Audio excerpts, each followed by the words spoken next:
ஆண்டவராகிய இயேசு கிறிஸ்துவின் இனிதான நாமத்தினாலே உங்கள் யாவருக்கும் அன்பின் வாழ்த்தையும் வணக்கத்தையும் இந்த நேரத்தில் நான் தெரிவித்துக் கொள்கிறேன். சற்று நேரம் நாம் தியானிக்கும்படியாக எடுத்துக்கொண்ட ஒரு வேத தலைப்பு ஞானஸ்தானம் என்கிற தலைப்பிலே நாம் தியானிக்க இருக்கிறோம். கிறிஸ்துவர்களிலே பல பிரிவினர்களிலே சில முரண்பாடுகள் உண்டு.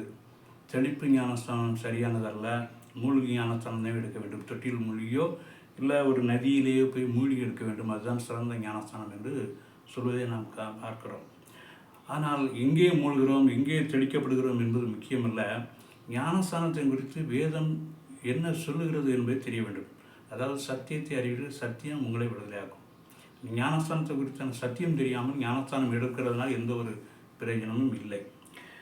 இதற்கு ஆதாரமாக ரோமர்கள் புத்தகத்தில் 6ஆம் அதிகாரத்தில் ஒரு வசனத்தை வாசிக்கிறேன். ரோமர் 6:3, கிறிஸ்து இயேசுக்குள்ளாக ஞானஸ்தானம் பெற்ற நாம் அனைவரும் அவருடைய மரணத்துக்குள்ளாக ஞானஸ்தானம் பெற்றதை அறியாமல் இருக்கிறீர்களா? இங்கே ஞானஸ்தானமே நமக்கு என்ன சொல்ல வருதுன்னு சொன்னால், ஆண்டவராகிய இயேசு கிறிஸ்து பூமியிலே அநேக ஜனங்களின் பாவங்களுக்காக சிலுவையிலே ரத்தம் சிந்தினார், மரித்தார், அடக்கம் பண்ணப்பட்டார், 3ஆம் நாளிலே உயிர்த்தெழுந்தார். இதற்கு ஒப்பாக தான் ஞானஸ்தானமே. நாம் ஞானஸ்தானம் எடுக்கும்போது அது தெளிப்பு ஞானஸ்தானமாக இருந்தாலும் மூல ஞானஸ்தானமாக இருந்தாலும் சரி, நாம் தெரிந்து கொள்ள வேண்டிய விஷயம் என்னவென்று சொன்னால், நாம் இந்த ஞானஸ்தானம் எடுக்கும் மூலம் பிதா குமாரன் பரிசுத்த ஆவியினர் நாமத்தில் இந்த ஞானஸ்தானம் எடுக்கும் பொழுது, தண்ணீரை தெளிக்கும் பொழுதோ இல்லை தொட்டியிலே மூழ்கி எடுக்கும் பொழுதோ, இயேசு எப்படி பாவத்துக்காக மரித்தாரோ அதே போல் நான் பாவத்துக்கு மரிக்கிறேன், எனக்குள் இருக்கக்கூடிய பாவங்களை மரிக்க செய்கிறேன், பாவத்தை அடக்கம் பண்ணப்படுகிறேன். அதுதான் முக்கியம். தண்ணீரை தெளிக்கும் போதோ தண்ணீரை முக்கும் போதோ எனக்குள் இருக்கக்கூடிய பாவங்கள் அடக்கம் செய்யப்படுகிறது. 3ஆம் நாளிலே இயேசு கிறிஸ்து உயிர்த்தெழுந்தது போல எனக்குள் இனி பரிசுத்த ஆவியினர் வாசம் பண்ணுகிறதுனால், உயிர்த்தெழுந்த இயேசு கிறிஸ்துவை நான் தரித்துக் கொள்வதனால் நான் ஜெயம் எடுப்பேன். இனி என்னுடைய வாழ்க்கையில் தோல்வி இல்லை என்பதை உணர்ந்தவர்களாக இருக்க வேண்டும்.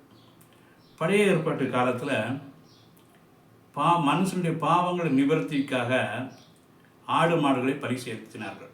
ஒரு மனுஷன் பாவம் செய்வானாலும் அந்த இடத்திலே பலி செலுத்தும் பொழுது ரத்தம் சிந்துதல் இல்லாமல் பாவ மன்னிப்பு இல்லை என்று வேதம் சொல்கிறது. அதற்காக பலி செலுத்தினார்கள். பலி செலுத்தினவுடன் அங்கே தேவனோடு ஒப்புரவாகிறார்கள். தேவன் அவருக்குள் வாசம் பண்ணுகிறார்கள். அவர்கள் வாசம் பண்ணுகிற இடத்திலே தேவன் உலாவுகிறவராக இருக்கிறார். அதன் நிமித்தம் அவர்கள் ஜெயம் எடுக்கிறவர்களாக மாறுகிறார்கள்.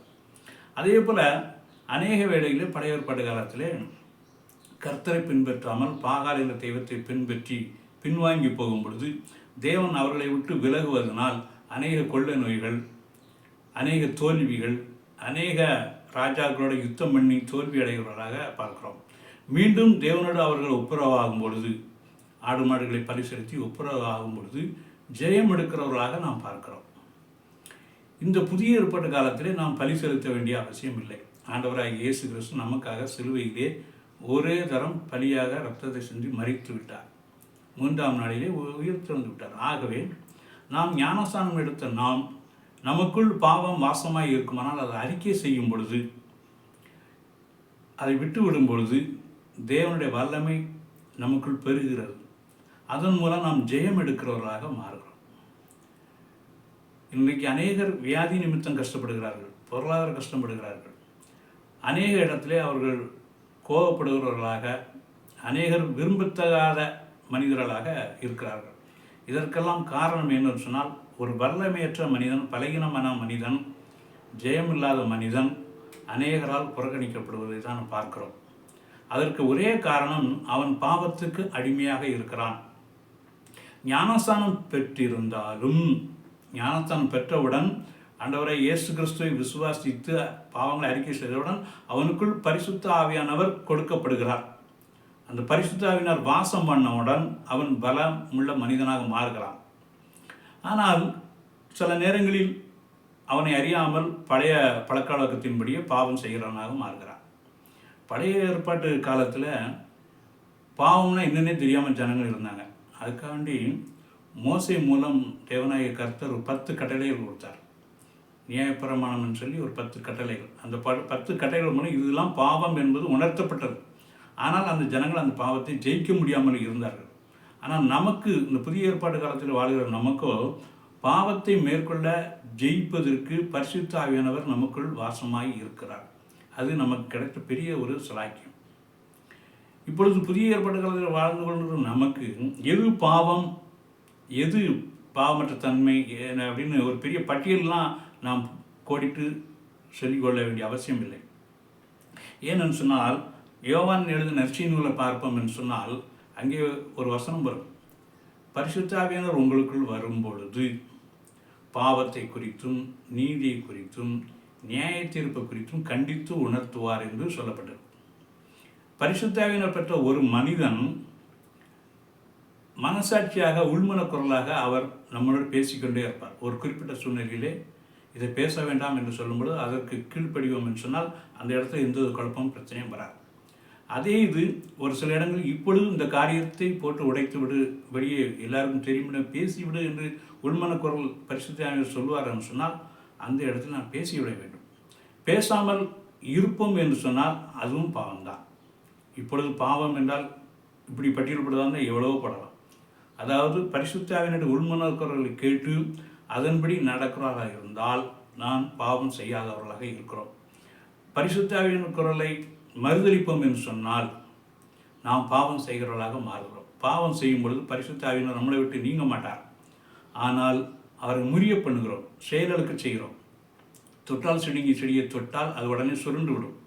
அதே போல் பரிசுத்த ஆவியானவர் முறிய பண்ணி அவரை ஒரு இடத்திலே ஒழுங்க பண்ணி விடுகிறோம். நமக்கு ஜெயம் இல்லாமல் போய்விடுகிறது. வியாதி மேற்கொள்ளலாம், இல்லை பொருளாதார சிக்கல்கள் வரலாம். ஒரு இடத்துல நல்ல மனிதன் அப்படின்னு சொல்லி நிதானமான மனிதன், சாந்த குண மனிதன், நற்குணசாலி, விசுவாசம் உள்ளவன் அப்படிங்கிற நற்குணசாலியை உள்ள மனிதனாக இல்லாமல் கோபப்படுகிறவனாக, எரிச்சப்படுகிறவனாக, பதற்றப்படுகிறவனாக நாம் காண்போம் என்று சொன்னால் இது ஒரு வெற்றியுள்ள மனிதனுக்கு அழகல்ல.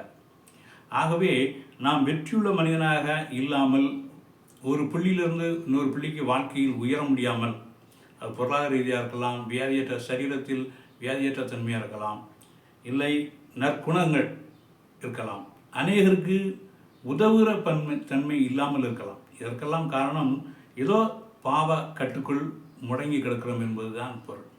இந்த பாவத்தை ஜெயிப்பதற்கு நாம் அடிக்கடி நாம் நினைத்து கொள்ள வேண்டியது ஞானஸ்தானம் எடுத்தவன், பாவத்துக்கு மரித்தவன். இப்பொழுது பாவம் உள்ளுக்குள்ளிருந்து மேற்கொள்ள முயற்சிக்கிறது, அதை நான் வீழ்த்துவேன்.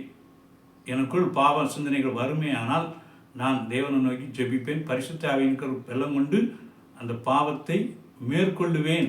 அந்த பாவத்தை செய்யாமல் மேற்கொள்ளும் பொழுதுதான் நாம் ஜெயம் எடுக்கிறவர்களாக மாறுகிறோம். இதிலே அநேகர் தோற்று போய்விடுகிறார்கள். கிறிஸ்துவராக இருந்தாலும் சரி, அவர்கள் ஞானஸ்தானம் எடுத்தாலும் சரி, கம்யூனியனில் கலந்து கொள்கிறார்கள் இருந்தாலும் சரி, அந்த உள்மனக்கரலை புறக்கணிக்கிறவர்களாக இருந்து பாவம் செய்யும் பொழுது தான் அவர்கள் தோல்வியை தழுவுகிறார்கள்.